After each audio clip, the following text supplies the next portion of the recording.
안녕하세요, 여러분. 책 읽어주랑 하랑입니다. 만나서 반갑습니다. 여러분, 오늘 하루는 어떠셨어요? 혹시나 힘드셨다면 여러분과 가장 가까운 사람, 여러분 스스로를 보듬어주면서 하루를 마무리하셨으면 좋겠습니다. 그리고 오늘 읽어드릴 이 책이 여러분께 위로가 되고 또 어느 정도 앞으로 나아가는 방향을 설정하는 데 도움이 되었으면 좋겠습니다. 오늘의 책 제목은 어떻게 살아야 할지 막막한 너에게이고 저자는 우죄인입니다. 우죄인이라는 이름이 낯설지 않으신 분들도 있으실 거예요. 우죄는 구글의 핵심 연구원이었고 텐센트 부사장을 거쳐서 현재는 실리콘밸리에서 굉장히 성공한 투자자로 손꼽히는 그런 인물입니다. 그리고 그는 그동안 멍신과 멍화라는 두 딸들이 고민하는 것들이 있으면 아빠로서 늘 편지를 써서 조언을 해줬다고 해요. 좋은 아빠죠. 그래서 편지들 중에서 몇 가지를 선별해서 이렇게 책으로 엮게 되었습니다. 저 같은 경우는 엄마와 단 둘이 살면서 아빠의 시선이 가끔 궁금하기도 했었는데 그런 부분에서 이 책이 우선 끌렸던 것 같아요. 그리고 조언이라고 하면 열심히 해라, 착하게 살아라, 도전해라와 같은 뻔한 얘기가 아닐까라고 생각을 했는데 아니더라고요. 충분히 현실적이고 특히 내 삶에 대한 태도를 한번 점검해 볼 수 있는 그런 내용들이 많아서 이 책을 선택하게 되었습니다. 표지의 앞에 보시면 눈길을 끄는 문장이 있어요. 모든 일은 눈 앞에 한 걸음을 떼는 것에서 시작된단다. 이 문장은 곱씹을수록 매력이 있어서 책의 표지에 등장하기에 충분하다고 생각을 했습니다. 5번째 편지, 최선의 적은 최고다 라는 부분에서 이 문장이 등장합니다. 우리는 완벽을 추구해서 시도조차 못하거나 끝을 못 낼 때가 많은데 그런 부분을 콕 찌르면서 우선 한 걸음을 떼라, 그렇게 나아가는 거다라고 알려주는데 와닿더라고요. 이 편지도 곧 읽어드릴게요. 궁금하시죠? 그럼 제1장 인생을 대하는 태도부터 읽어드리겠습니다. 두 번째 편지, 행복의 유래. 그럼에도 그들이 성과를 내는 건 세상에 아주 작은 아름다움이라도 남길 수 있으리라는 믿음 때문이야. 똑같은 책을 함께 읽는 것은 우리 부부가 두 딸과 소통하는 방법 중 하나다.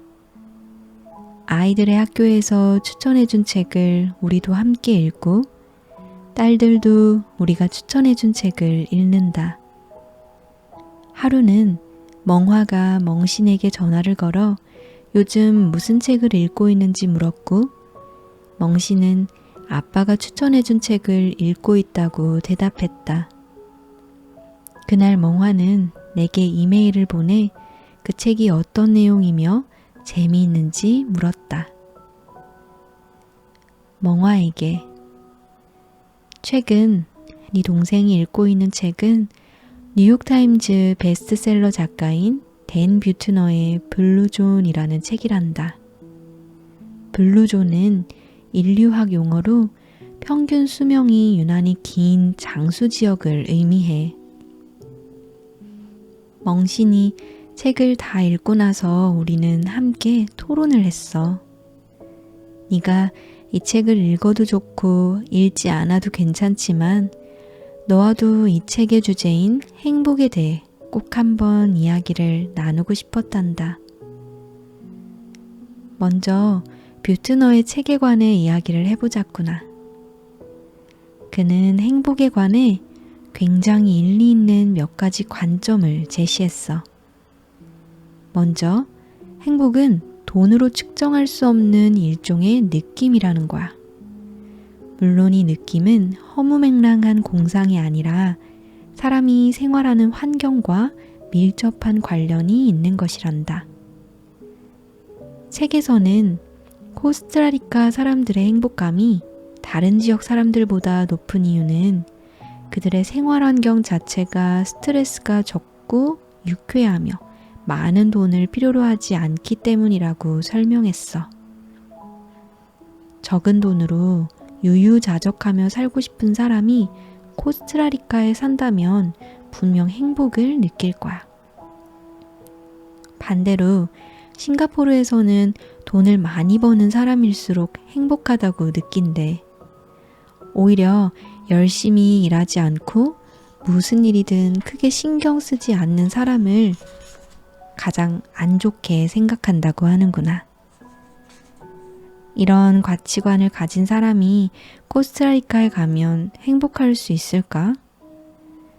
분명 그곳의 문화와 풍습이 맞지 않아 행복을 느끼기가 힘들 거야. 그건 코스타리카 사람들도 마찬가지고. 여기까지 쓰고 보니 네가 MIT를 선택하기를 잘했다는 생각이 드는구나.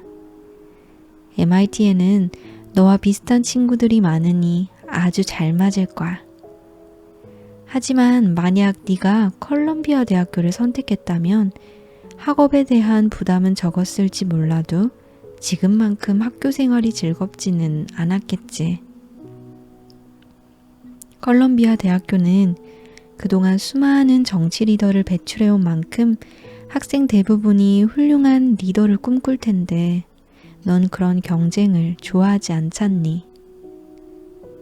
다시 책 이야기로 돌아오면 뷰트너는 행복하기 위해서는 기본적인 보장이 필요하다고 말했어. 그는 행복지수가 특별히 높은 나라로 코스타리카, 덴마크, 싱가포르를 꼽았어. 세 나라는 정치 제도가 서로 달라. 코스타리카와 덴마크는 사회주의 색채를 띠고 있고 싱가포르는 전형적인 자본주의 국가로 개인의 노력을 중시하지. 하지만 한 가지 중요한 공통점이 있어. 그건 바로 사회보장제도가 탄탄하다는 거야.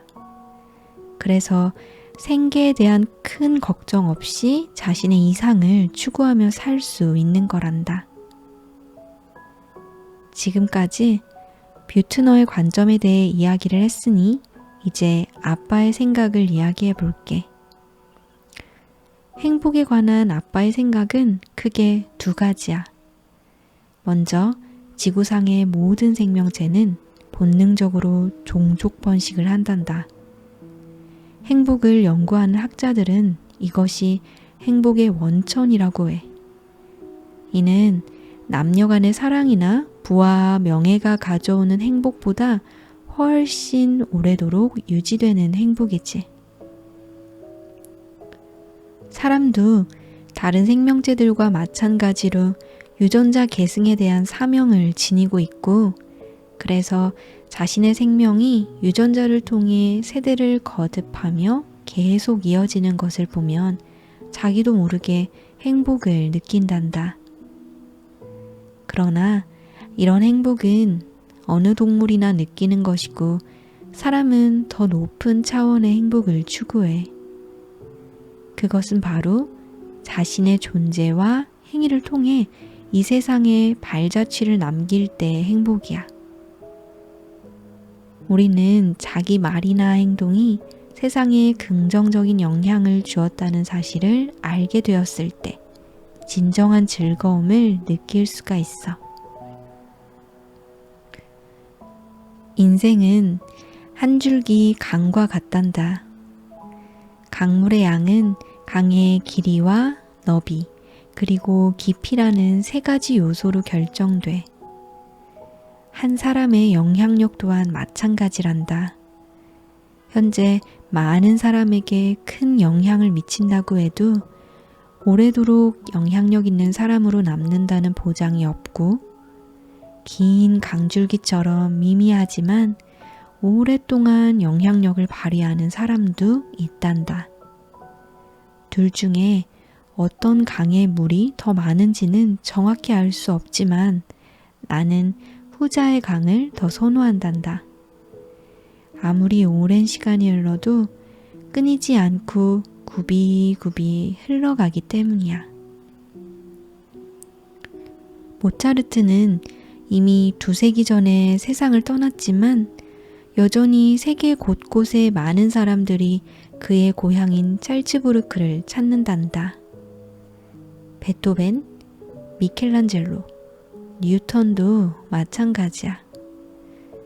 아빠가 종사하고 있는 컴퓨터 공학 분야에서는 앨런 튜링이나 존 폰 노이만 같은 인물이 여기에 해당하겠구나. 물론 누구나 이렇게 위대한 인물이 될 수 있는 건 아니겠지만 그래도 상관없단다. 세상에 조금이라도 긍정적인 영향을 줄 수 있다면 그것만으로도 큰 행복을 느낄 수 있으니 말이야. 2012년에 아빠가 2년 동안 떠나 있었던 구글로 다시 돌아왔을 때 비록 많은 것들이 변해 있었지만 우리가 만들었던 일부 코드는 약간의 수정을 거쳐서 여전히 많은 프로젝트에 사용되고 있었단다. 그때 아빠는 굉장히 큰 행복을 느꼈어. 그것은 회사에서 아무리 큰 돈을 준대도 느낄 수 없는 행복이었지. 모든 사람이 생전에 자신이 이룬 업적의 영향력을 확인할 수 있는 것은 아니야.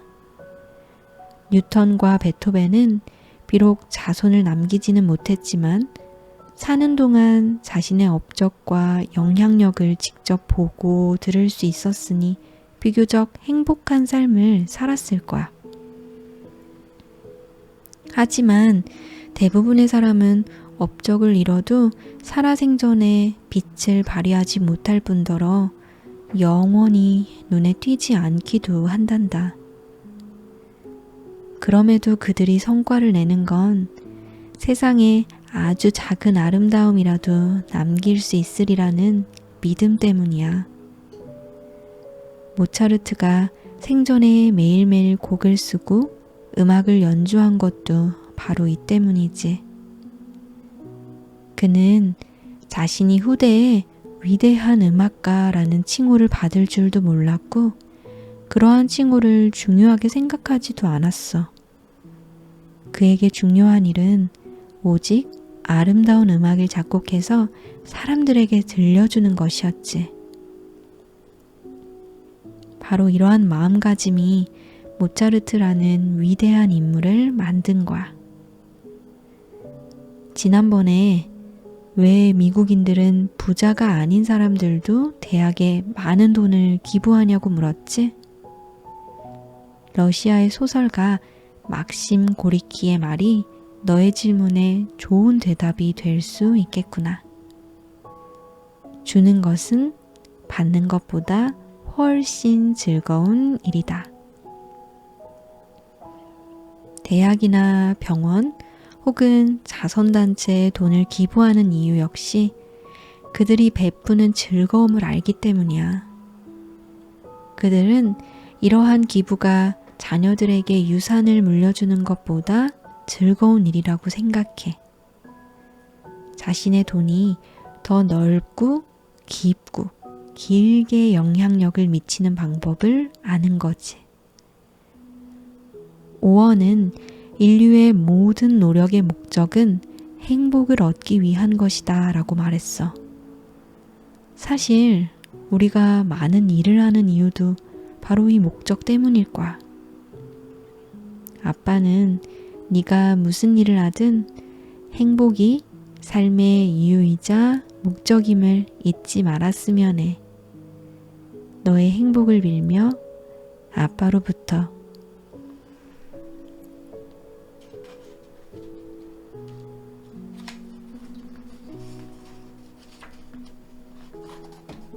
다섯 번째 편지. 최선의 적은 최고다. 완벽한 결과는 단숨에 얻어지는 것이 아니라 중간에 계속 고치고 절충하는 과정을 통해 만들어지는 거란다. 멍화의 친구가 학교 동아리에서 몇 가지 안건을 가지고 회의를 하는데 모든 사람이 만족할 수 있는 방안을 찾지 못해서 계속 결정을 미루고 있다는 이야기를 들었다. 멍화가 이 이야기를 했을 당시에는 자세히 이야기 나눌 기회가 없었는데 최근 계기가 될 만한 사건이 생겼다. 멍화에게 너도 뉴스를 봤다면 알겠지만 어제 플로리다의 한 고등학교에서 총기 난사 사고가 일어나 17명이 사망하는 비극이 생겼어. 그래서 부디 너도 안전에 각별한 주의를 기울이라는 말을 전하기 위해 이 편지를 쓴다. 만약 밤늦게 기숙사로 돌아가야 한다면 되도록 친구와 동행하고 다른 사람의 얼굴을 마주보는 방향으로 걸어가도록 하렴. 이 방법은 아빠가 존스 홉킨스 대학교에서 공부할 때 교내 경찰이 알려준 팁이었어. 그 밖에 사람이 많은 곳에서는 특히 더 조심하고 교내에서 무슨 일이 생기면 언제든 교내 경찰에게 도움을 청하렴. 네가 아빠의 이런 잔소리를 싫어하는 걸 알기에 오늘은 이쯤에서 그만하고 다른 이야기로 넘어가도록 하자꾸나. 네가 예전에 왜 미국은 총기 소지를 규제하거나 금지하지 않냐고 물은 적 있었지? 이 문제에 대해 간단히 설명을 하자면 미국 헌법 제2조 수정안에서 총기 금지를 매우 어렵게 만들어 놓았단다. 그동안 총기를 규제하려는 시도가 없었던 것은 아니야. 하지만 매번 황당한 이유로 무산되어 버렸지. 2016년 말 미국에서는 총기를 제한하는 법안이 통과될 뻔한 기회가 있었어.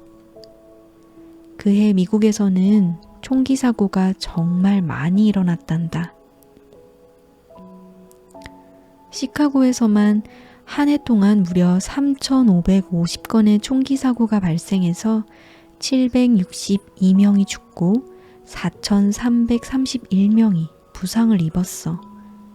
그중 미국 독립기념일인 7월 4일에만 60여 건이 발생했단다. 상황이 이렇게 심각하다 보니 미국 전역에서 총기를 규제하자는 목소리가 높아졌어. 한때 무조건 총기 소지 자유를 주장했던 총기협회조차 총기의 조건부 소지를 지지할 정도였지. 미국의 양당에서는 총기 규제에 관한 법안을 내놓았어. 물론 두 정당이 내놓은 법안은 차이가 있었지. 민주당은 총기를 엄격히 금지하자고 주장했고 공화당에서는 조건에 따라 총기 소지를 제한하자는 입장이었어. 총기를 구매할 때 상세하게 배경을 조사하고 범죄 기록을 조회하자는 그런 내용이었지. 하지만 결국 두 법안 모두 통과하지 못하고 미국의 총기 규제 시도는 물거품이 되고 말았단다. 이후 캠퍼스 내 총기 사고는 끊이지 않고 있어. 과연 그때 총기 규제 법안에 반대표를 던진 사람들은 이 사건들을 보면서 죄책감을 느끼고 있을까 모르겠구나. 하지만 오늘 아빠가 너와 나누고 싶은 이야기는 조금 다른 관점이란다. 최선의 적은 최고이고 아예 발전하지 못한 것보다 조금이라도 발전한 것이 낫다는 거야. 2016년 말에 양 당이 내놓은 법안은 공통점이 많았어. 심지어 공화당의 법안은 민주당 법안의 부분 집합이라고 말할 수도 있었지. 양당 모두 최소한 범죄 기록이 있는 사람은 총기를 소지하지 못하도록 하자는 데에 동의한 셈이니까. 이렇게 절충된 합의를 본 것만 해도 아무 결과가 없는 것보다는 훨씬 긍정적이란다. 하지만 자신의 주장이 완전히 받아들여지기를 고집하다가 결국 아무 결과도 얻지 못한 거지. 지난번에 친구가 동아리에서 사람들을 모두 만족시킬 수 있는 방안을 찾지 못해서 일을 제대로 추진하지 못하고 있다고 얘기한 적 있었지? 그런데 세상에는 단 한 번에 모든 것이 해결되는 일은 많지 않단다. 최고만을 고집하는 사람들은 결국 아무것도 이루지 못해. 아빠는 내게 탁월함을 추구하고 최고의 1%가 되기 위해 노력하라고 말했지만 그렇다고 단 한 번에 그걸 이뤄야 한다는 의미는 아니었어. 완벽한 결과는 단숨에 얻어지는 것이 아니라 중간에 계속 고치고 절충하는 과정을 통해 만들어지는 거란다. 아빠는 2002년에 구글에서 검색 엔진의 안티치트 연구를 담당했단다. 당시 여러 사이트에서 순위를 높이기 위해 홈페이지에 각종 키워드를 마구잡이로 집어넣었어. 이러한 행위는 인터넷 환경과 질서를 무너뜨리기 때문에 엄격히 단속해야 했지. 가장 좋은 방법은 숨은 치터들을 모두 잡아내서 처벌하는 것이었는데 그들을 모두 찾아내는 건 쉬운 일이 아니었어. 그래서 우리는 당시 상황에 맞춰 해결할 수 있는 만큼만 해결하기로 했지. 처음에는 반년에 걸쳐 약 46%의 치터들을 잡았어. 아직 절반 정도가 남았지만 절대 서두르지 않았지. 그리고 1년 후 우리는 나머지 치터들을 모두 잡아냈단다. 만약 우리가 처음부터 모든 치터들을 잡겠다고 목표를 세웠다면 아마 이 프로젝트는 성공하지 못했을 거야. 46%는 완벽한 결과가 아니지만 그래도 아무 결과가 없는 것보다는 훨씬 나은 수치야. 구글 내부에서는 대부분의 제품이 점진적인 개선 과정을 통해 완성된단다. 신제품이라고 해도 한 번에 완벽한 제품이 만들어지지는 않아. 프로그램이 출시되는 날까지 상응하는 기능을 제공하지 못하는 항목도 있어. 물론 일부 기능이 작동하지 않으면 사용자들이 불편해하겠지만 그렇다고 출시를 계속 미뤄야 할까? 구글의 방법은 그렇지 않았단다. 왜냐하면 프로그램이 완벽하게 완성되는 날은 영원히 오지 않을지도 모르기 때문이야. 기존 프로그램보다 조금이라도 더 나은 프로그램을 사용자들에게 제공하는 것이 완벽만 쫓다가 아무것도 제공하지 못하는 것보다 훨씬 낫지 않겠니? 비록 우리의 최종 목표는 완벽에 가까워지는 것이지만 세상에는 원래 완벽한 것이란 없단다. 이것을 명심한다면 앞으로 살면서 완벽해지기를 기다리느라 아무것도 완성하지 못하는 실수는 범하지 않게 될 거야. 우리는 보통 한 번의 개선을 통해 2배의 수익을 얻는단다. 그러니 2번을 개선하면 4배의 수익을 얻게 되는 거지. 만약 더 많은 시간을 들여 스스로 생각하기에 완벽한 수준으로 개선한다고 해도 3배 정도의 수익을 얻을 뿐이야. 게다가 시간이 흐르면 완벽하다고 생각했던 것이 결코 완벽하지 않다는 사실을 서서히 깨닫게 되지. 2 곱하기 2가 3보다 크다는 건 누구나 아는 사실이란다. 그러니 어떤 일을 할 때 속도가 느린 것을 염려하기보다는 발걸음을 멈추는 것을 경계하렴. 아빠는 현실적이고 구체적인 부분을 중요하게 생각한단다. 예전에도 이 이야기를 한 적 있었지? 이러한 태도는 주변의 작고 쉬운 일부터 시작해 우리가 사는 환경과 사회를 조금씩 개선하고 최종적으로 진화의 목적을 달성하도록 해. 그러나 지나치게 이상과 완벽을 추구하는 사람들은 하려고 하는 일을 완성시키기는커녕 시작조차 못할 때가 많아. 결국 미루고 미루다 시간의 흐름에 따라 흔적도 없이 사라져 버리게 되지. 마지막으로 총기 규제에 대해 다시 이야기를 하자면 현재 문제를 해결하려는 여러 가지 방법들은 임시 절충 방안일 뿐이야. 기다려보면 언젠가 모두를 만족시킬 수 있는 방안이 나오는 날도 올 거란다. 아빠로부터.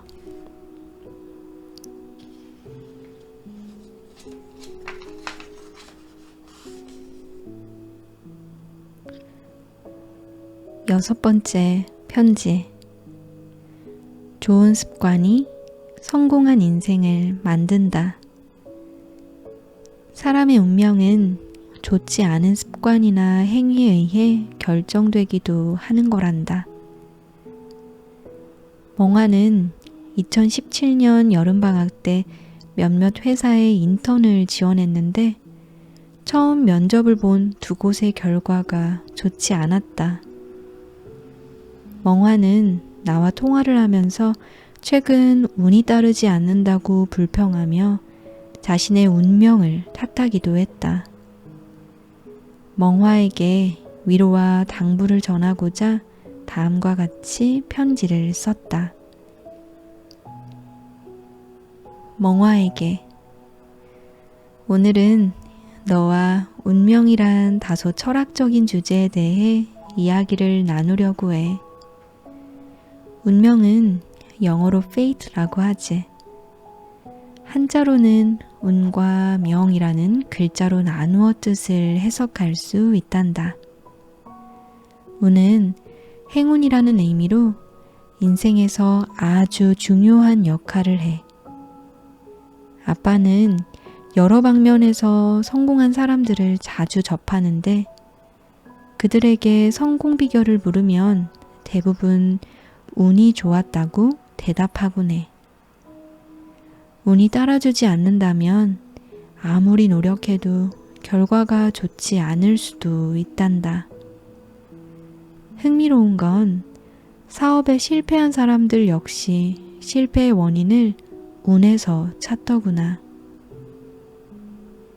사람이 평생 좋은 운만 누릴 수 없듯이 평생 나쁜 운만 따르는 사람은 없어. 아빠가 존스 홉킨스 대학교를 졸업할 때 학장님은 졸업생들에게 트루먼 대통령의 이야기를 들려줬단다. 그의 인생 전반부는 불운의 연속이었지만 후반부에 이르러 운이 트이게 되었어.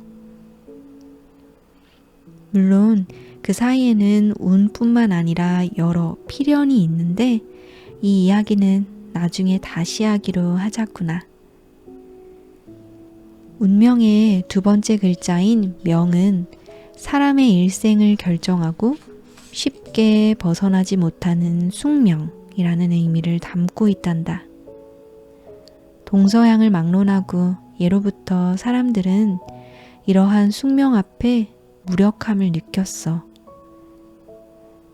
고대 그리스에는 신들의 운명을 손에 쥔 여신 모이라가 있었는데 신들의 신이라 불리는 제우스조차 그녀의 뜻을 거스를 수는 없었지.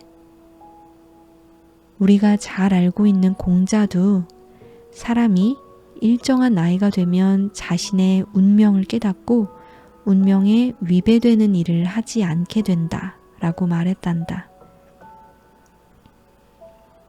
그렇다면 사람의 운명은 무엇으로 결정될까? 생물학을 연구하는 사람들은 분명 유전자가 운명을 결정한다고 이야기할 거야. 이것은 결코 틀린 말은 아니란다. 왜냐하면 유전자의 힘은 우리가 상상하는 것 이상으로 크거든. 그러나 사람은 사회적 동물이고 생물학적 유전자 외에 운명을 결정하는 또 다른 유전자가 존재한단다. 이 유전자는 인생 초기에 형성되어 한 사람의 최종 운명을 결정지어. 영국의 수상이었던 마거릿 대처는 이러한 유전자를 정확히 간파한 인물이었어. 그녀는 이런 말을 남겼단다. 생각을 조심하라. 그것은 곧 너의 말이 된다. 말을 조심하라. 그것은 곧 너의 행동이 된다. 행동을 조심하라. 그것은 곧 너의 습관이 된다. 습관을 조심하라. 그것은 곧 너의 인격이 된다. 인격을 조심하라. 그것은 곧 너의 운명이 된다. 어려서부터 몸에 밴 여러 습관들이 결국 우리 운명을 결정하게 된단다. 예를 들어 어린아이가 수학을 공부할 때 내용이 간단하다는 이유로 풀이 과정을 뛰어넘는다거나 서둘러서 문제를 푸느라 글씨를 대충 쓴다거나 종이를 아낀다는 이유로 너무 빽빽하게 쓴다거나 그런 것들 말이야. 이런 단순한 행위들이 시간이 흐르면서 습관으로 자리 잡는 거지. 수학 문제를 풀 때 풀이 과정을 뛰어넘던 아이는 학년이 올라가 문제가 복잡해지면 풀이 과정을 제대로 생각하지 않아 계속 실수를 하게 될 거야. 물론 99%의 사람들은 자신의 근본적인 문제를 인식하지 못해. 그저 자신이 부주의했다고 생각할 뿐이야. 또 글씨를 대충 쓰다 보면 나중에는 자기 글씨를 알아보지 못해 5를 3으로 착각하는 일도 생길 거야. 공책에 글씨를 빽빽하게 쓰는 게 습관이 되면 시험을 볼 때도 시험지에 빼곡하게 글씨를 적게 되고 자신이 써놓은 숫자나 공식을 찾지 못해 실수를 검토하지 못하기도 한단다. 그래서 좋지 않은 습관을 가진 사람은 아무리 노력해도 좋은 성적을 받기가 힘들어. 그러다 보면 나중에는 자신의 능력과 지적 수준을 의심하게 되고 성격도 점점 변하게 된단다. 심지어 나중에는 수학뿐만 아니라 모든 과목을 포기해버리기도 하지. 이처럼 사람의 운명은 작은 습관이나 행위에 의해 결정되기도 하는 거란다. 아빠 책을 읽은 독자 혹은 기자들이 자주 하는 질문이 있어. 그건 바로 개천에서 용이 날 수 있냐는 거야. 다시 말해, 가난한 집에서 태어난 아이들도 성공할 수 있는지 궁금하다는 거지. 아빤 가난한 집에서 태어나든 부잣집에서 태어나든 성공과는 크게 상관없다고 생각해. 물론 부잣집 출신 중에는 훌륭한 사람들이 많지. 그들은 자신의 노력과 집안의 재력을 활용해서 사업을 크게 성공시키기도 해. 하지만 모두가 그런 건 아니야. 2016년 미국 대통령 후보였던 트럼프와 힐러리 클린턴은 둘 다 상당한 부자였지만 두 후보의 딸들은 극명한 차이를 보였어. 이방카 트럼프는 부잣집에서 태어났지만 어려서부터 독립심이 강했고 이미 10여 년 전에 자신의 노력으로 사회의 자리를 잡은 상태였지. 이방카는 아빠가 대통령이 되지 않았어도 사회에서 충분히 큰 일을 했을 인물이야. 반면 첼시 클린턴은 클린턴 부부의 딸이 아니었다면 아무도 관심을 기울이지 않을 만한 인물이지. 개인의 성공은 출신과 크게 상관이 없어. 오늘날 포브스 부자 순위에 이름을 올리는 인물들은 대부분 1세대 부호들이야. 다시 말해 그들의 성공과 출신은 큰 관계가 없다는 의미지. 물론 그렇다고 저소득층 가정에서 태어난 모든 아이들이 부자로 성공하는 것도 아니지만 그렇겠지만 말야, 경제 수준이 비슷한 가정에서 태어난 아이들이 왜 나중에는 운명이 제각각 달라지는 걸까? 사실 많은 일들은 이미 과거의 결정이 된단다. 마거릿 대처의 말처럼 우리가 크게 주의를 기울이지 않는 아주 작은 일도 반복되다 보면 서서히 습관이 되고 습관이 성격이 되며 성격이 바로 운명을 결정하는 거야. 사람의 운은 그 결정하는 첫 번째 요소가 환경이야. 말콤 글래드웰은 아웃라이어에서 사람이 태어난 시간과 장소가 그의 운명을 크게 좌우한다고 강조했어. 세계적으로 큰 부를 누렸던 사람들 중 5분의 1은 1830에서 40년 사이 미국에서 태어났단다. 그들이 부자가 될 수 있었던 이유는 미국의 산업혁명 덕분이었던 거지. 중국에서도 너보다 한 세대 먼저 태어난 사람들, 즉 아빠와 동시대에 태어난 사람들은 개혁 개방 덕분에 100년 전 사람들보다 훨씬 더 큰 부와 행복을 누리며 살고 있단다. 미국에서는 베이비붐 세대가 가장 행복한 것으로 알려져 있어. 그건 아마도 그들이 태어날 당시에 그 어떤 나라보다 부강했기 때문에 일자리를 구하기 쉬웠고 평생 먹고 살 걱정을 하지 않아도 되었기 때문일 거야. 앞으로 몇십 년 동안 세계의 발전은 유럽이나 일본이 아닌 미국과 중국이라는 양대국이 이끌어 나가게 될 것 같구나. 만약 이런 예상이 맞다면 무슨 일이든 두 나라 사이에서 한다면 훨씬 유리하겠지? 너는 어렸을 때부터 집에서 중국어를 사용해 왔기 때문에 지금 네 중국어 수준은 중국 현지 사람들과 큰 차이가 없어. 덕분에 너는 다른 사람들보다 훌륭한 무기를 하나 더 지니게 되었지. 대부분의 화교 집안에서는 아이들이 영어를 쓰도록 내버려 두고 특별히 중국어 공부를 시키지 않는단다. 이런 아이들은 20살이 되어도 중국어 실력이 초등학생 정도밖에 되지가 않아.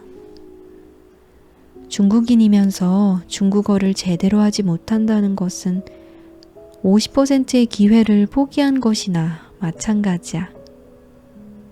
그리고 앞으로 아무리 노력해도 그 50%는 쉽게 채우지 못할 거야. 그러니 너도 중국어 공부를 게을리하지 말거라. 개인의 운명을 결정하는 두 번째 요소는 바로 그 사람의 손 안에 있고 그것은 어렸을 때 이미 정해진단다. 아빠가 친구와 우스갯소리로 자주 하는 이야기가 있는데 어렸을 적 뺨을 맞았을 때 그 반응을 보면 그 사람의 운명을 알 수 있다는 거야. 사람이 뺨을 맞았을 때 보이는 반응은 세 가지야. 첫 번째는 때린 사람의 뺨을 똑같이 때리는 것이고, 두 번째는 아무 말 없이 얼굴을 부여잡고 떠나는 것이고, 세 번째는 뺨을 맞은 이유를 냉정히 분석해 보는 거야. 만약 정말로 뺨을 맞을 짓을 했다면 반성하고 교훈을 얻어야 하고, 상대방이 아무 이유 없이 때린 거라면 경찰 혹은 그의 부모를 불러 교육시켜야 해. 물론 당장 아무런 조치도 취하지 않고 나중을 기약하는 사람도 있을 수 있지. 우리는 인생을 살면서 끊임없는 고난과 시련에 부딪힌단다. 이건 마치 누군가에게 계속해서 뺨을 맞는 것과 같아. 그런데 냉혹한 현실에 뺨을 맞았을 때 어떤 태도를 보이고 어떻게 처리하는가에 따라 우리 운명이 결정돼. 예를 들어 시험을 망쳤다면 어떻게 할까? 첫 번째 방법은 시험지를 마구 찢어버리는 거야. 심지어 옆 친구 것까지 말이야. 이건 상대방의 뺨을 똑같이 때리는 것과 마찬가지야. 두 번째 방법은 아예 공부를 포기해버리는 거야. 아무 말 없이 얼굴을 부여잡고 떠나는 것과 같지. 세 번째 방법은 원인을 분석하는 거야. 내가 더 노력해야 하는 건지, 선생님이 점수를 잘못 주신 건지, 그런 것들 말이야. 그런 다음 원인에 따라 개선 방법을 찾아 실행하는 거지. 사람이 일생 동안 뺨을 맞는 상황과 원인은 모두 다르지만 그것에 대처하는 방법은 놀라우리만큼 비슷하단다. 상대방에게 똑같이 되갚아주는 사람은 평생을 그렇게 할 거야. 그러다가 엄청난 상대를 만나는 날에는 뺨을 맞다가 죽을 수도 있겠지. 또 어떤 사람들은 차별이나 무시를 당하거나 회사에서 승진이 계속 밀려도 자신의 권리를 주장하지 않고 상황을 그대로 받아들이곤 해. 이건 뺨을 맞고도 가만히 물러서는 것과 같아. 그런 무시를 받고 집에 돌아와 자신의 스트레스를 힘없는 아이들에게 풀기도 하지. 예를 들어, 아빠, 엄마처럼 무시당하면서 살지 말고 너희들은 공부 열심히 해서 반드시 아이비리그에 들어가야 해. 이런 식으로. 하지만 자신의 권리를 제대로 주장하지 않으면 아이가 아무리 공부를 잘한들 공평한 기회를 얻지 못한단다. 아마 대학 입학 과정에서도 차별을 당하게 될 거야. 그래서 아시아인으로서 공평한 대우를 받고 싶다면 자기 자신부터 정치에 적극적으로 참여하고 AA 정책, 여기에 반대를 하며 선거 때 AA 정책을 지지하는 정치인을 뽑지 않아야 해.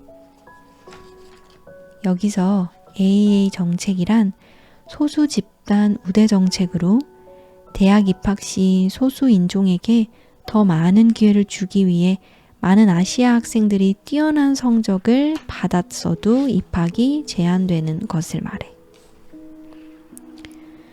물론 아주 오랜 시간이 걸릴지 모르겠지만 반드시 나 자신부터 행동으로 보여줘야 해. 행동이 운명을 결정하니까. 그런데 많은 사람들이 자신의 문제는 회피한 채 자식에게만 이를 강요하고 있단다. 아빠는 지난번에 네가 동생을 데리고 보스턴에 다녀오면서 동생이 마땅히 받았어야 할 좌석 승급을 받지 못했다며 항공사에 직접 따지러 갔던 일을 아주 기쁘게 생각한단다. 넌 뺨을 맞았지만 그 후에 아주 잘 대처한 셈이야. 너의 그러한 행동이 좋은 습관과 운명을 만드는 거란다. 마지막으로 미래의 배우자를 선택하는 것 역시 운명에 중요한 영향을 미치는 요소야.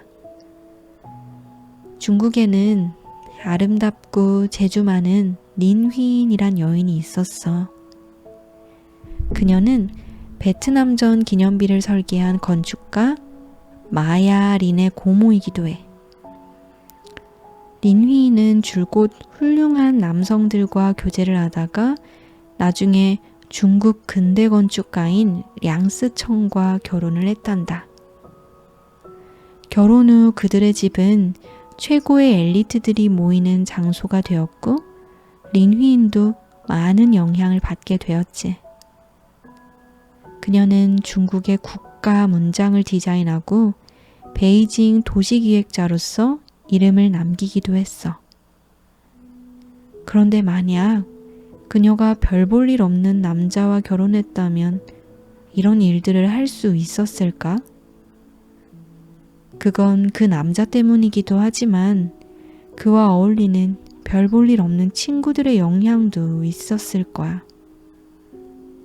반면 호인멍은 1970에서 80년대 대만에서 큰 인기를 끌었던 여자 연예인이었는데 리아오라는 거칠고 반항적인 남자와 결혼을 했어.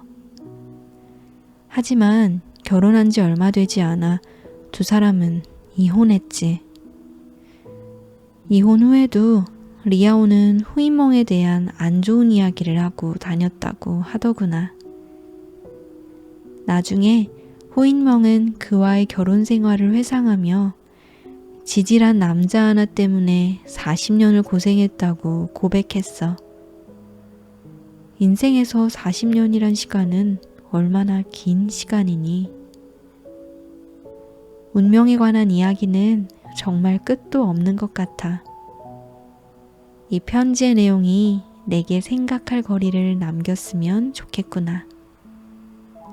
너는 지금 정말 좋은 시대를 살고 있어. 무슨 일이든 시작할 때부터 좋은 습관을 기르고 좋은 성격을 만들고 좋은 사람을 사귄다면 운명의 여신이 너를 어여삐 여길 거란다. 행운이 가득하기를 빌며 아빠로부터. 9번째 편지. 인생을 구체적으로 계획하라. 작은 차이들이 모여 큰 차별성을 만드는 거란다. 멍화가 MIT에 진학한 이후 나는 다만 몇 달이라도 외국 학교에 교환학생으로 다녀올 것을 제안했다. 그러나 멍화는 늘 전 세계에서 모인 친구들과 함께 공부하다 보니 교환학생의 필요성을 딱히 느끼지 못했고 큰 관심을 갖지 않았다. 멍화에게 예전에 너에게 외국으로 교환학생을 반년 정도 다녀오면 좋겠다는 이야기를 여러 번 했었지? 물론 교환학생을 다녀오면 졸업 시기가 몇 달 미뤄질 수 있겠지만 아빠는 네가 꼭 한번 다녀왔으면 좋겠다고 생각해.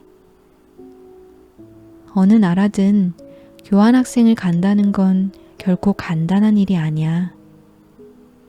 가기 전에 그 나라의 언어와 문화를 충분히 익혀야 하기 때문이지. 아빠가 예전부터 취리히 연방 공과대학교를 여러 번 추천했었는데 이곳은 유럽의 MIT라고 불리는 곳이란다. 이 학교를 추천하는 또 다른 이유는 네가 독일어권 국가에서 독일인과 스위스 사람들의 문화와 일하는 방식을 경험해 봤으면 하는 바람에서야. 그들이 문제를 바라보고 처리하는 방식은 미국인과 사뭇 다르단다. 독일이나 스위스에서 만든 제품을 사용해 보면 미국에서 만든 제품보다 품질이 훨씬 좋다는 것을 알 수 있어. 미국의 기술력도 결코 뒤지지 않는데 왜 이런 차이가 생기는 걸까? 이 문제는 한 번쯤 깊이 생각해 볼 필요가 있단다. 아주 오래전 독일에 처음 갔을 때 이런 생각이 들었어. 독일이 오늘날 평화 발전 노선을 택한 것은 정말 다행스러운 일이라고 말이야. 왜냐하면 그들에게는 세계 대전을 일으킬 만한 엄청난 능력이 있었기 때문이지. 2015년에 베이징에 머물 때 독일에서 20년을 살다 온 아빠 친구 장삼촌을 만났단다. 예전에 함께 식사를 한 적이 있는데 네가 기억할지 모르겠구나. 그날 우리는 왜 독일인이 다른 나라 사람들보다 무슨 일이든 잘하는지에 대한 이야기를 나눴는데 장삼촌이 이에 관해 아주 인상 깊은 이야기를 했단다. 독일인들은 인생은 구체적으로 살아야 해 라는 말을 자주 쓴다고 해. 이 문장을 어떻게 이해하면 좋을까? 이 짧은 문장에는 깊은 의미가 담겨 있단다. 독일은 거의 모든 분야에서 다른 나라보다 앞서 나가고 있어. 경제 발전은 물론 사회 평등 수준이 높고 과학 기술이 발달했으며 정치적으로도 청렴한 나라야. 하지만 그렇다고 독일이 아무 문제 없이 완벽하다는 의미는 아니야. 세계 각국이 직면한 각종 사회 문제, 예를 들면 범죄, 빈곤, 빈부격차, 금융 사기 등의 문제가 당연히 독일에도 존재해. 그렇지만 독일에서는 이러한 문제들이 나타나는 정도가 비교적 덜 심각하고 사회도 그만큼 안정적인 편이야. 이런 작은 차이들이 모여 큰 차별성을 만드는 거란다. 아빠는 중국에 갈 때마다 여러 사람들과 모임을 갖거나 식사를 하는데 그때마다 빠짐없이 거론되는 주제가 바로 중국의 부패 현상이란다. 어떤 사람들은 중국의 부패 문제가 굉장히 심각하다고 하고 또 한편에서는 부패는 세계의 어느 나라에나 존재하는 일반적인 문제라며 다른 나라의 예를 들기도 해. 힐러리 클린턴이 국무장관이던 시절 호주에서는 장차 대통령이 될지도 모르는 그녀에게 잘 보이기 위해서 클린턴 재단에 8천만 달러가 넘는 돈을 기부를 했고 일부 아랍과 아프리카 국가 역시 힐러리를 만나기 위해 기부를 했다는 거야. 이렇게 이야기하면 사실 모든 국가가 부패라는 주제에서 자유로울 수가 없어. 그런데 만약 이런 상황에 독일인이 있었다면 분명 이렇게 말했을 거야. 모든 일은 구체적이어야 해요. 부패라는 개념을 그렇게 뭉뚱그려 이야기할 것이 아니라 각국의 부패 상황을 자세히 살펴봐야죠. 중국은 얼마나 심각한지, 미국에는 어떤 문제가 있는지, 또 다른 나라의 상황은 어떤지 비교해 봐야 합니다. 나아가 한 시대의 상황만 볼 것이 아니라 10년 전의 중국 상황은 어땠고 오늘날은 어떤지, 사회가 더 더 진보했는지 퇴보했는지 알아봐야 해요. 만약 10년 전보다 상황이 좋아졌다면 부패가 존재한다 해도 사회가 진보했다고 할 수 있고, 과거보다 문제가 심각해졌다면 그때는 정말 문제가 크다고 볼 수 있겠죠. 이러한 예는 주변에서 자주 찾아볼 수가 있어. 아마 여러 매체에서 전기자동차가 정말 친환경적인가, 아니면 새로운 오염을 초래하는가에 관한 논쟁이나 태양광 발전이 실제로 이산화탄소 배출량을 감소시키는지에 관한 논쟁을 접해봤을 거야. 신기술을 지지하는 사람들의 관점도 명확하지만 이를 반대하는 사람들도 나름 자신만의 이유가 있어. 그런데 이를 독일인의 사고방식에 따라 생각해보면 해결이 어려운 문제도 아니란다. 전기자동차가 좋은지 나쁜지 두루뭉술하게 논쟁을 벌일 것이 아니라 구체적으로 계산을 해보면 알 수 있는 문제라는 거지. 회사나 기관에서도 구체적으로 라는 원칙에 따라 문제를 처리하면 불필요한 논쟁을 해결하거나 아예 논쟁이 일어나지 않을 수도 있단다. 회사에서 일하다 보면 이런 상황을 자주 볼 수 있어. 예를 들어 평소 일 처리가 꼼꼼하지 못한 존이라는 직원이 있다고 해보자. 그런데 이번에도 존이 실수를 저질러 일을 망쳐버린 거야. 상사가 존을 꾸짖자 존은 지난번에도 비일도 실수를 하지 않았냐면서 변명을 했어.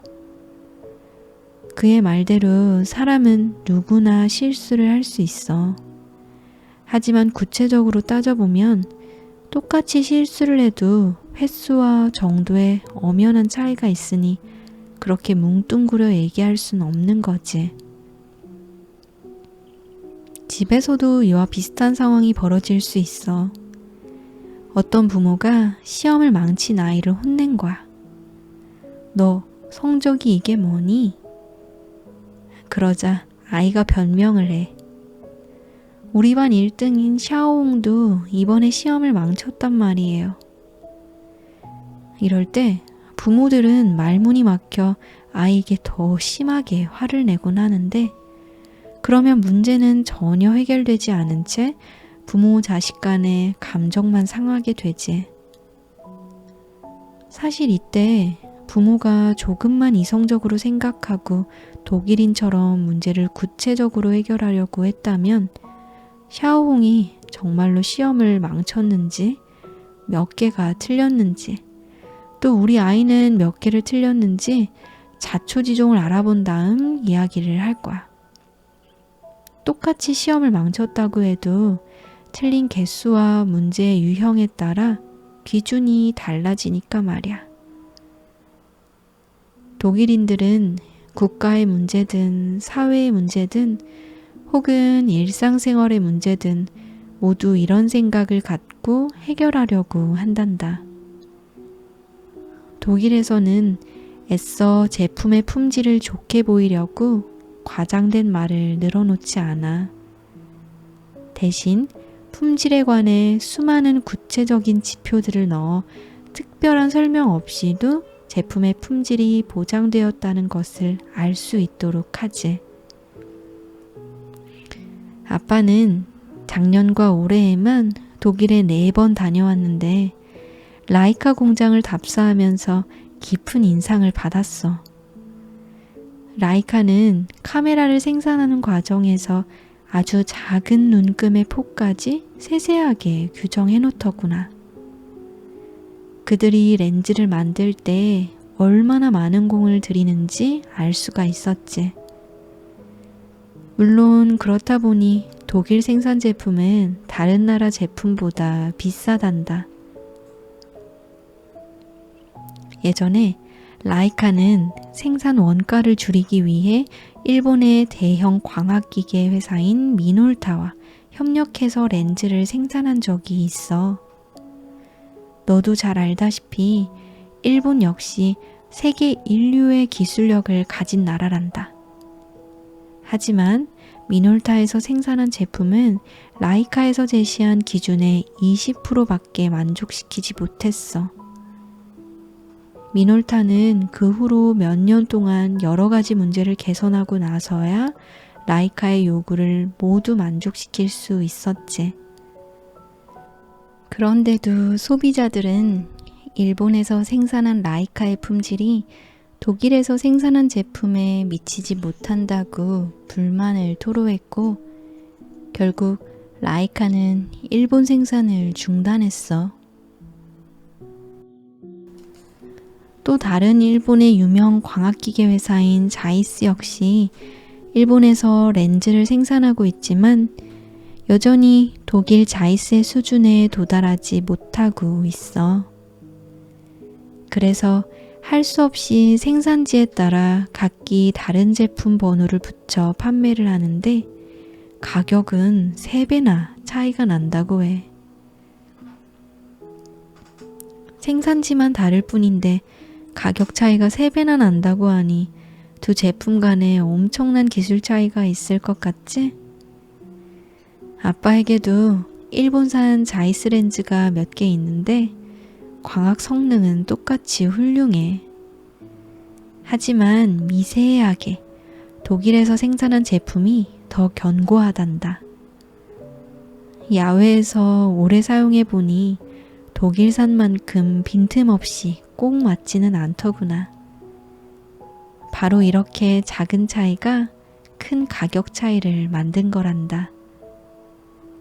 일상생활에서도 마찬가지야.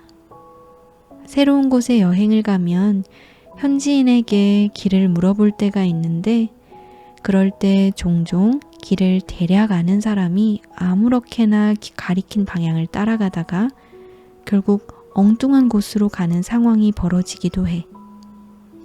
그런데 독일에서는 이런 상황이 거의 일어나지 않는단다. 아빠는 그동안 독일에 여러 번 갔었는데 독일어를 모르니까 차를 환승해야 할 때면 정류장을 찾지 못해 애를 먹었어. 그럴 때마다 독일 현지인에게 길을 물어보면 영어를 잘 못하는 사람을 만나도 대충 알려주는 법이 없고 설명이 정확하지 않다고 생각할 때는 직접 정류장까지 데려다주는 사람도 있었어.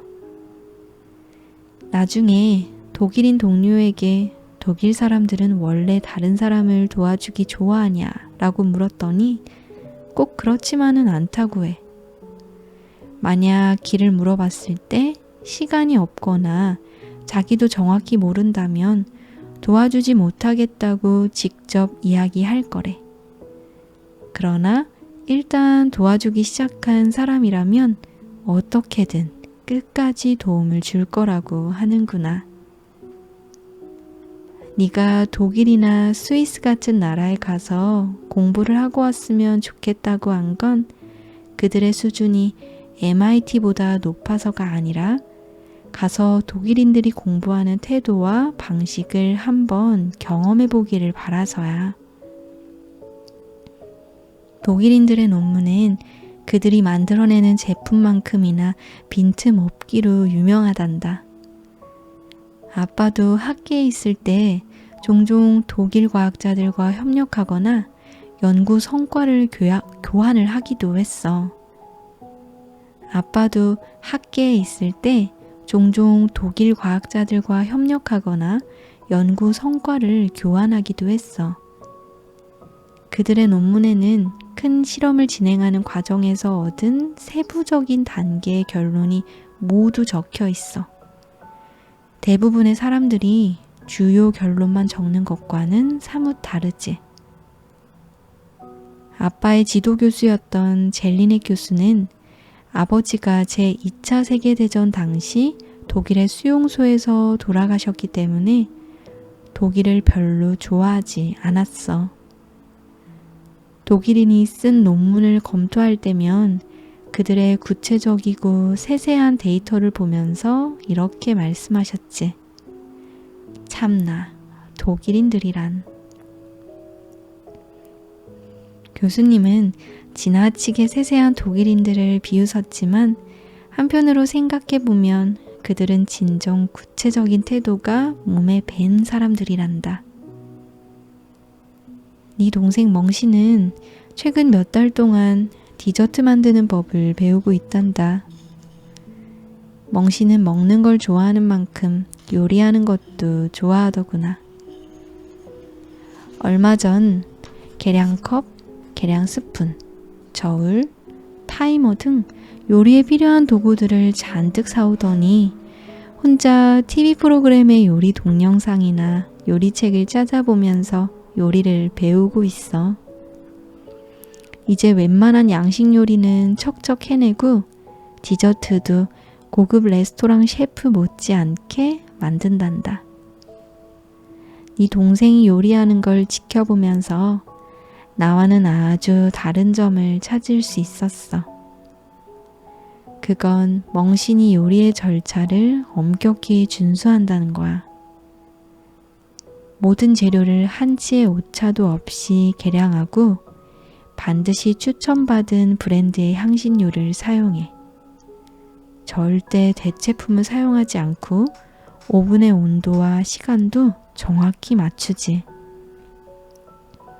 그러다 보니 독학으로도 근사하고 맛있는 디저트를 만들 수 있게 되었단다.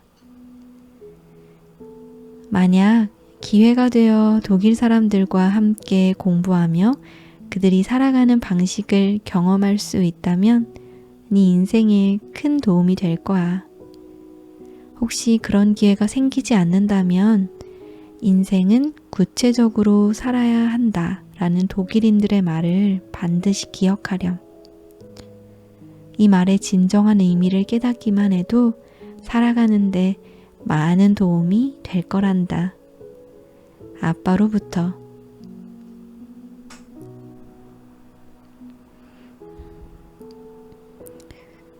12번째 편지.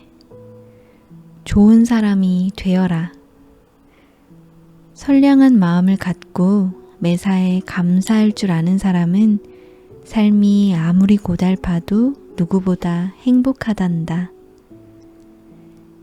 미국의 고등학교 시기인 11학년과 12학년은 아이들이 가장 바쁠 때다.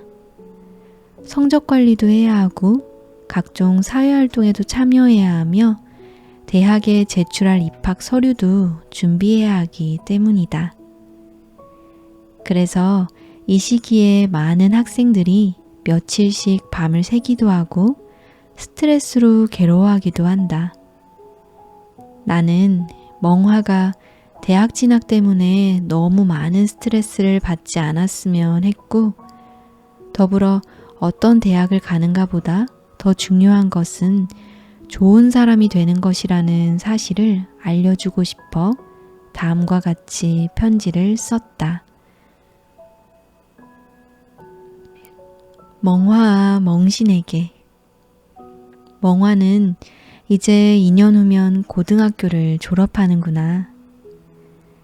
당분간 내게 가장 중요한 일은 대학 입학 원서를 준비하는 일일 거야. 물론 우리도 네가 좋은 학교에 들어가기를 바라지만 무엇보다 네가 스스로 열심히 노력하는 모습이 정말 보기 좋구나. 어떤 부모들은 아이가 인류대학에 진학하는 것을 궁극적인 목표로 삼고 있는데 이것은 인생을 멀리 보지 못하는 태도란다.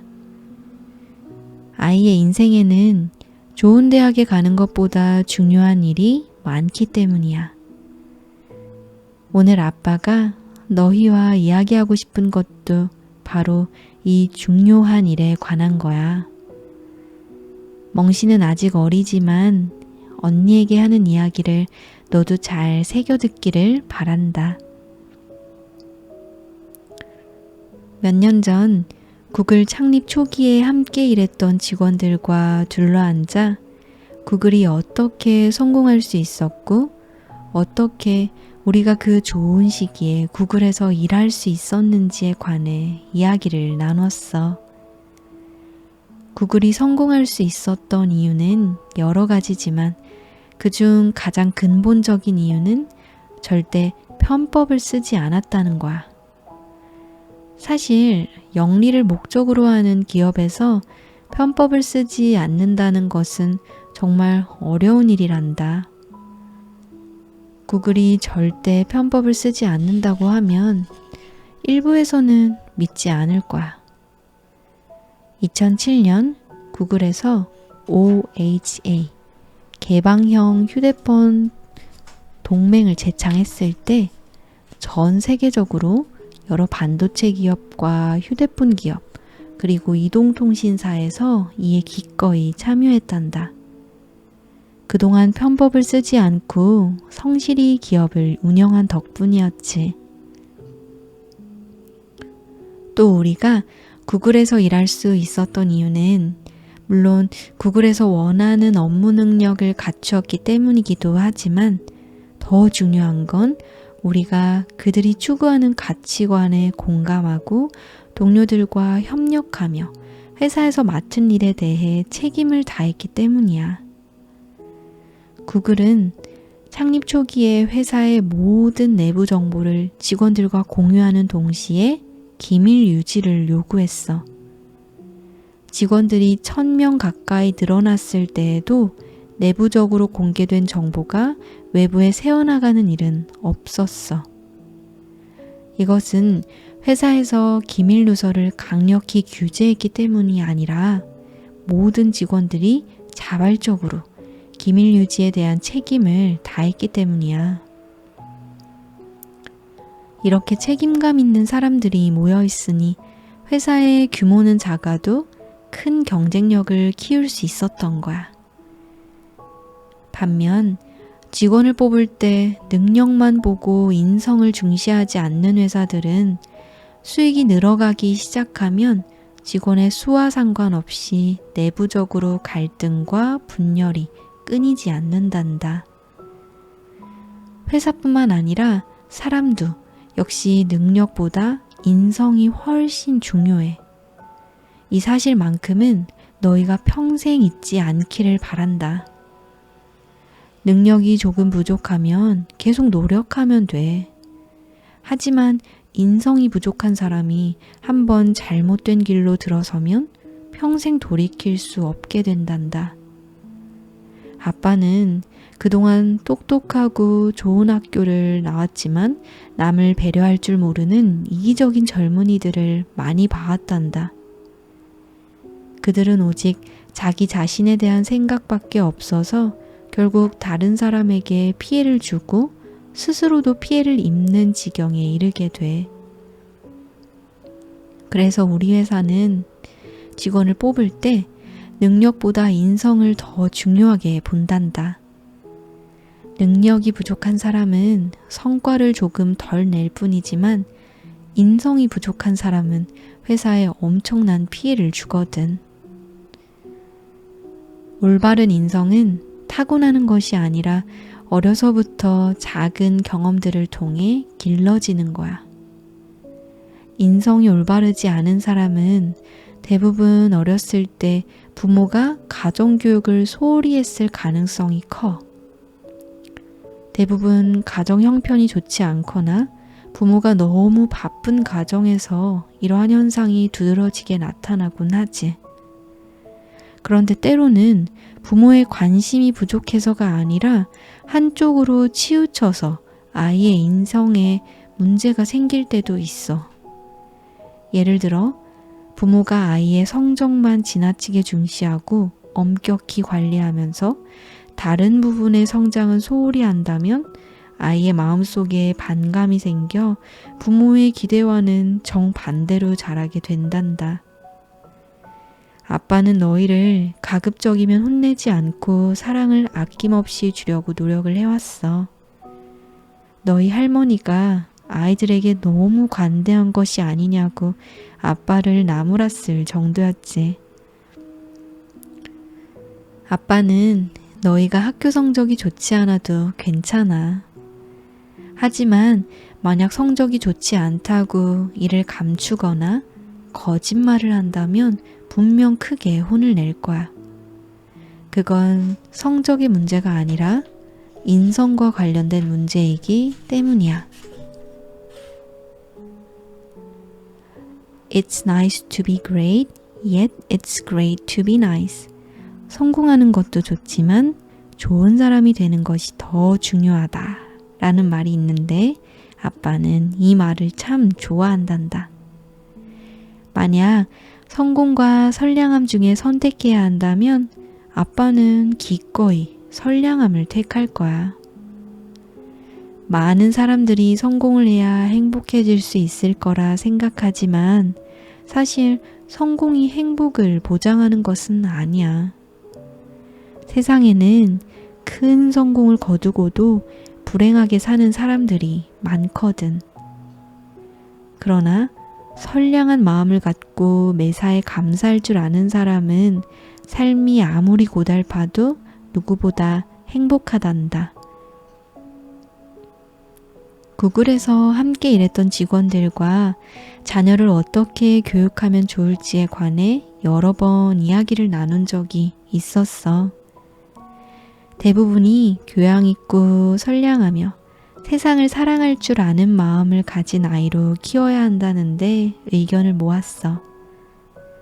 자신감과 선량한 마음을 잃지 않는 사람에게는 언제든 좋은 기회가 찾아올 테니 성공에 관해서도 크게 걱정할 필요 없다는 이야기였지. 그러나 아빠, 엄마는 너희가 앞으로 어떤 대학에 진학하고 어떤 일을 통해 성공을 하든 선량한 마음을 잃지 않는다면 그것만으로도 크게 기뻐할 거야. 특별히 멍아에게 하고 싶은 말은 앞으로 2년 동안 네가 최선을 다해 준비하기만 한다면 어떤 결과든 우리는 기꺼이 받아들일 준비가 되어 있다는 거야. 어딜 가든 우리는 변함없이 너를 사랑할 거란다.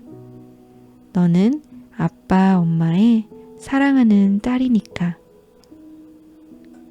어떻게 해야 인성이 바른 아이가 될 수 있는지 궁금하다면 다음에 4가지 사항을 꼭 기억하렴.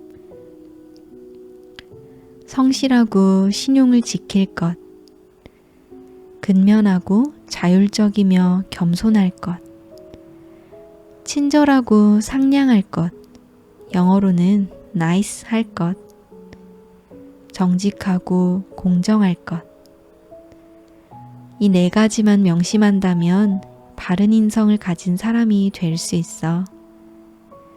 오늘 이 편지를 쓴 이유는 멍아 네가 앞으로 2년 동안 학업에 큰 부담을 가질 필요 없다는 걸 알려주기 위해서야. 아빠는 네가 선량한 마음으로 다른 사람을 배려할 줄 안다면 그것만으로도 정말 기쁠 거야. 멍신도 어려서부터 좋은 습관을 기르도록 노력하렴. 아빠로부터.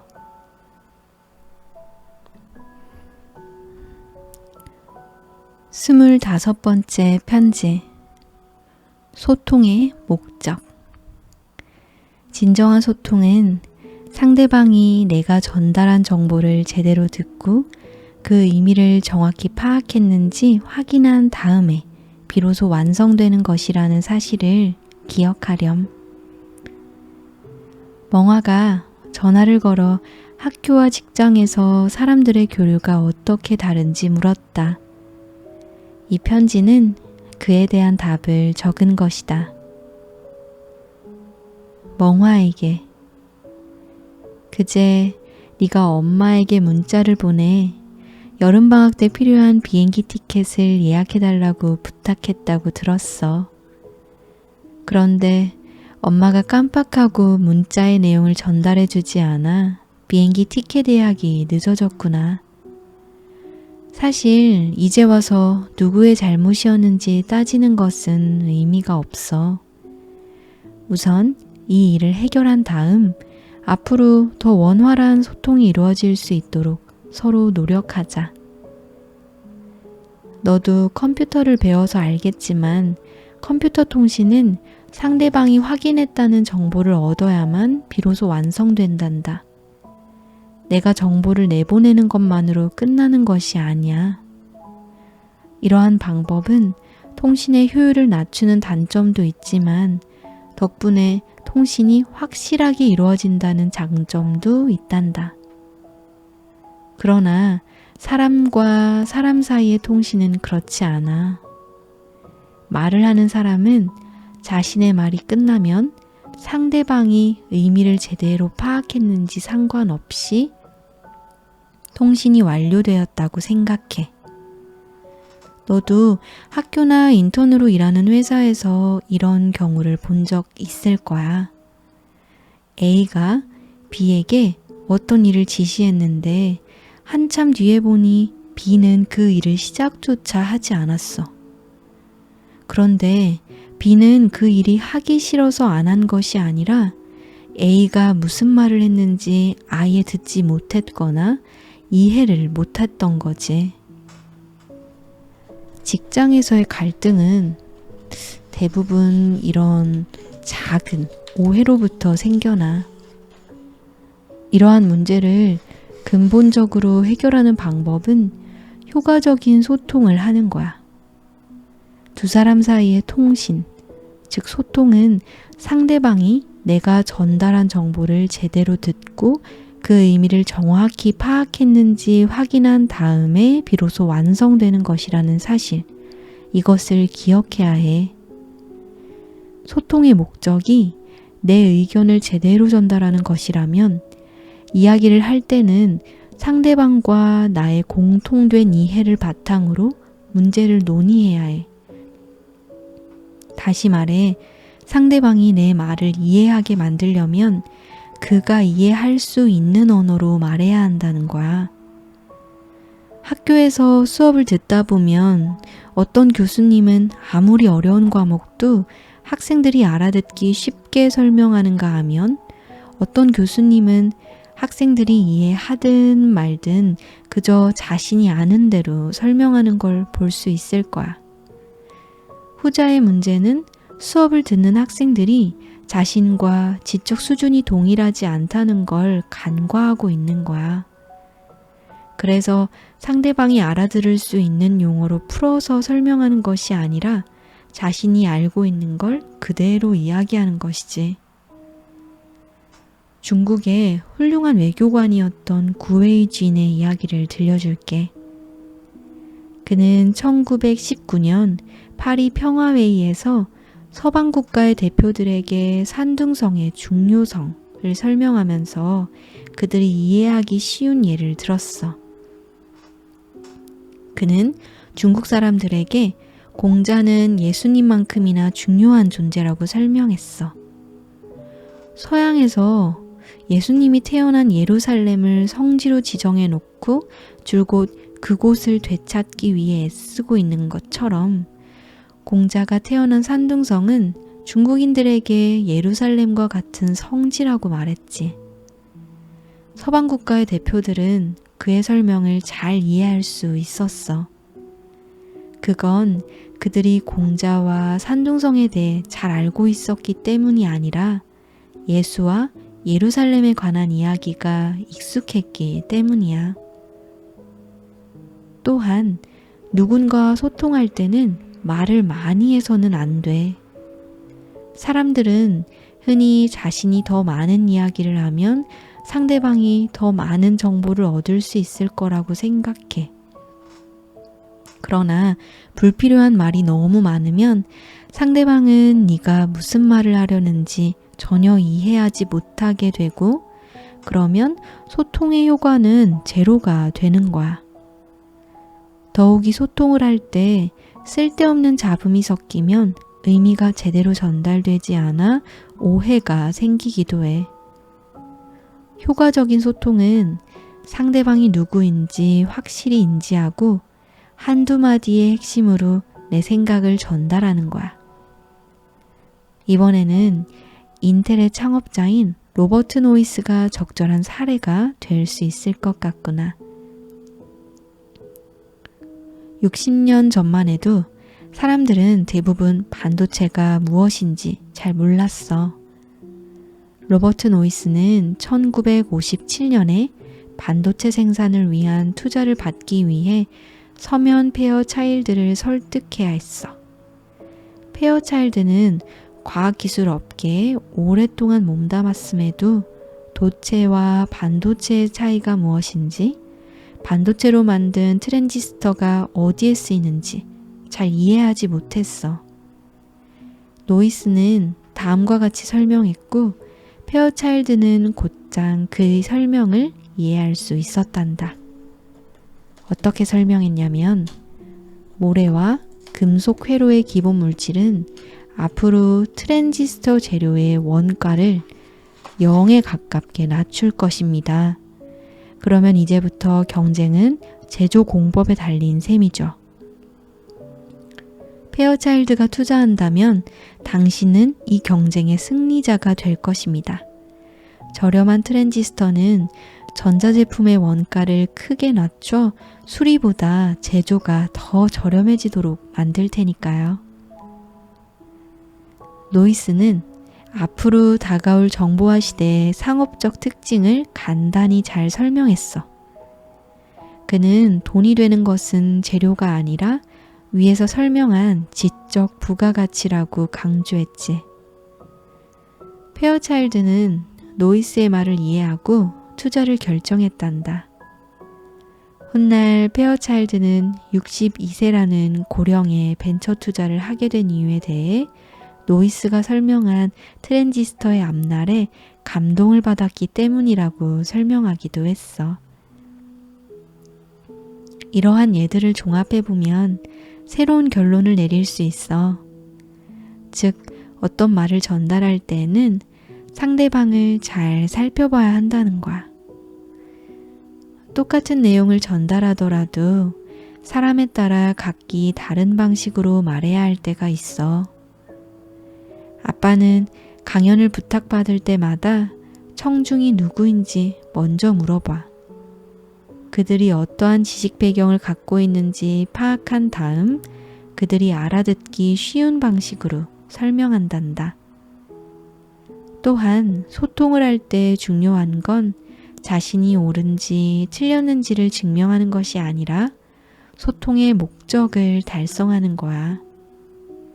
말을 잘하는 사람은 대화가 끝나면 자신의 관점을 충분히 설명했고 상대방도 문제없이 받아들였을 거라고 생각하곤 해. 하지만 상대는 그렇게 생각하지 않는 경우도 종종 있단다. 오히려 유려한 말솜씨에 자신이 속은 것 같다는 생각이 들어 괜히 반발심을 갖기도 하지. 이러한 소통은 겉으로 봤을 때는 성공적으로 보이지만 사실 철저히 실패했다고 볼 수 있어. 소통을 할 때는 확실한 사실이 화려한 언변보다 훨씬 중요하단다. 오늘 했던 이야기를 정리하자면, 첫째, 효과적으로 소통하려면 상대방이 누구인지 제대로 파악해. 내가 말을 끝냈다고 해서 의미를 제대로 전달했다고 생각하면 안 돼. 둘째, 상대방이 이해하기 쉬운 언어로 소통해야 해. 절대 자신의 지식을 내세우기 위해 간단한 내용을 어렵게 만들어서는 안 돼. 셋째, 소통은 간결해야 하고 이를 위해 사람에 따라 다른 방식으로 이야기를 해야 해. 넷째, 조리 있게 설명하는 것이 반드시 효과적인 소통을 의미하지는 않아. 소통의 목적은 상대방이 자신의 생각을 받아들이게 하는 것이지 상대방의 말문을 막는 것이 아니야. 효과적으로 소통하는 것은 아주 중요한 문제야. 특히 직장에 들어가고 나서는 더더욱 그렇단다. 그러니 평소 다른 사람과 이야기할 때 얼마나 효과적으로 소통하고 있는지 잘 살펴보기를 바란다. 아빠로부터. 여러분, 오늘의 책 어떻게 살아야 할지 막막한 너에게 여기서 마무리하겠습니다. 안녕. 또 만나요.